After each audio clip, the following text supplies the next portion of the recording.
একে তো আমাদের এলাকার জল ভীষণই খারাপ, তারপর আমারও কিছুটা অযত্ন, সব মিলিয়ে চুলগুলোর এখন শোচনীয় অবস্থা। আর রূপচর্চাই হোক বা চুলের যত্ন করাই হোক, ওই 2 দিন করি তো 15 দিন বাদ থাকে, এরকম আর কি। এখন হঠাৎ করে আবার বোধোদয় হয়েছে যে চুলগুলোর যত্ন করা উচিত, তাই বানিয়ে ফেললাম একটা তেল। বানানো খুবই ইজি।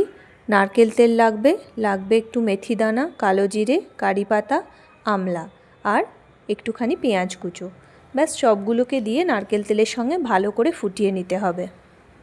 আমার একটা ছোট্ট তড়কা প্যান ছিল, আমি তো ওই প্যানটার ভেতরেই তৈরি করার জন্য বসিয়েছিলাম।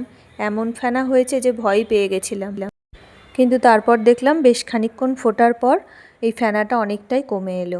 ভালো করে ফুটিয়ে নেওয়ার পর ঠান্ডা হলে তারপর ছাকনা দিয়ে ছেঁকে যে কোনো কাঁচের বোতলে এটা স্টোর করে রাখা যেতে পারে। আমার একটা পুরনো কফির বোতল ছিল, সেটাতেই রেখে দিলাম।